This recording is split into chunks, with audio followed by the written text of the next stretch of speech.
Hi, my name is Kim. My name is Gavin. So my child was called, we called him Ade. His actual name was Ade, born in June 2020. And we lost our son Jasper nearly 4 years ago. Yeah, so Elliot is our little boy. I'm trying to make a rocket for you. He was blonde hair, blue eyes, and he was the third child. So Jasper was a happy, normal 8-year-old. With his blue eyes, he knew he could get away with a lot, but he was also very compassionate. We adopted him at 8 months old. And he was always active. Most of the time was spent chasing him around. Absolutely obsessed with Lego, space mad. Classic little toddler boy, you know, loved dinosaurs, loved playing with Lego. Yeah, loads of energy, and just a lovely, lovely, terrific little boy. He didn't walk anywhere, he just ran.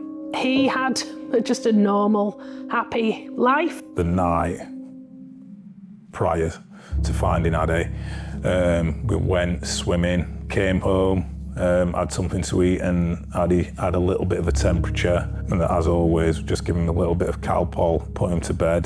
That was about 7:30. So Jasper became unwell on the Tuesday. My husband and I had got COVID earlier on in the week, and he came down with it on the Tuesday, and he was fine. However, when it came to sort of Thursday afternoon, evening, he really wasn't as fine as I thought he was. Everything else was like a normal Sunday afternoon. He started thinking about getting stuff ready for the school next day, cooking food. And then I asked Emily if she could get Elliot up. And I was downstairs, and Emily often got Elliot up from his sleep. And then she just sort of shouted, and something's wrong. And she brought Elliot down in her arms, and he was all blue around the mouth. I went in, woke up the next morning. It may have been about 8 o'clock. He used to get up at around 7:30, 8. And I thought, well, he's still asleep. Yeah, went in and, yeah, found him there. Not a very nice scene.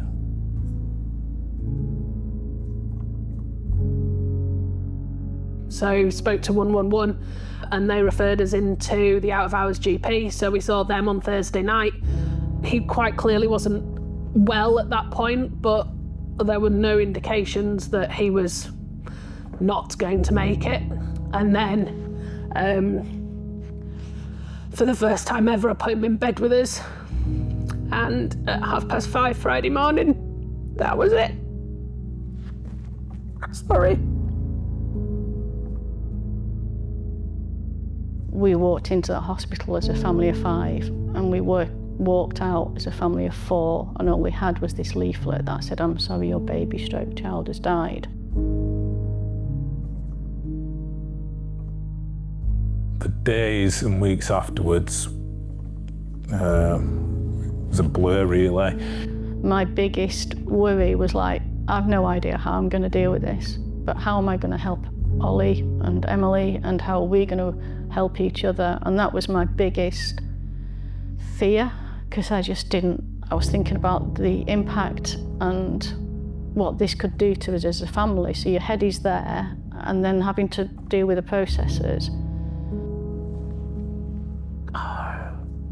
It's very difficult to know what you need, what you want, because your life has fallen apart. And already you feel, I don't know what happened, what have I missed? Was he ill and I didn't know that? Was there something that's going to come up in toxicology or whatever? So you're already feeling incredibly guilty. When something happens like this, there's not many people that know what to do and how to help you. The sudden shock, it's like a body blow. So you literally just react.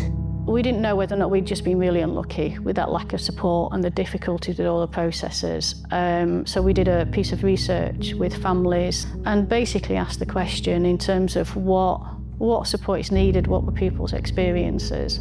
And what came back was 100% of the families said that they had received no support. People try to step up, but they can't really put themselves in your shoes.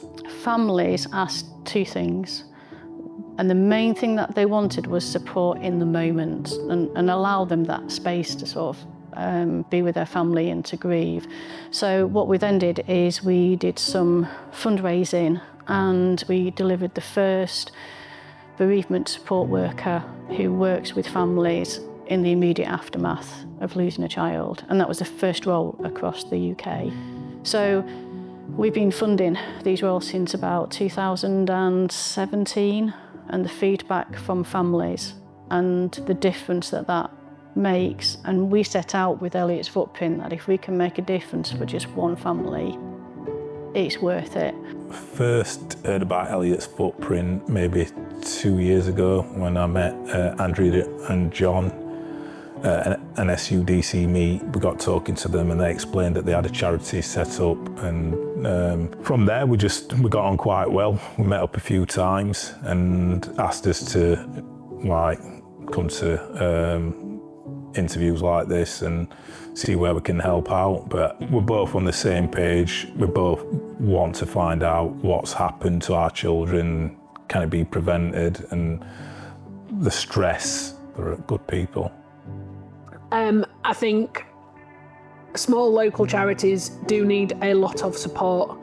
I think the work that Elliots Footprint do is fantastic, and particularly the immediate support following an unexpected death is really crucial. So absolutely would encourage people to support them in any way they can. So their son, I may have passed over 10 years now, and they were well in front with their grief. They were able to explain what they'd done going forwards. John used to explain to me that he started going back to football to watch Man City. He's a big Man City fan. But he did explain things he'd done to manage his stress. Same with Andrea. So yeah, they did help us. They did help us a lot. Your grief does change over time. It doesn't go away.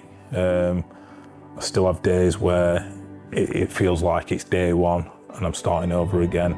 I may only last for 20 minutes, half an hour, but it comes, and when it does come, it hits you hard.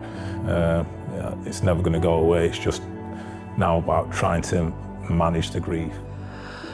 I talk about Jasper a lot. I do a lot of campaigning for offering heart screening for young people, and I think that has given me a motivation to go and try and save or prevent other families from being in this position. And I think one of the biggest things I'd like to share is that there can be light at the end of the tunnel. For me, when I think about the charity, I'm thinking, well, I've had a profound, difficult life event that is, it feels very life-changing. It's like, how can I try and use my lived experience as a bereaved father to try and help other people? Elliot was such a loving, cheeky little boy. As parents, we can't do anything else for Elliot because he's not here.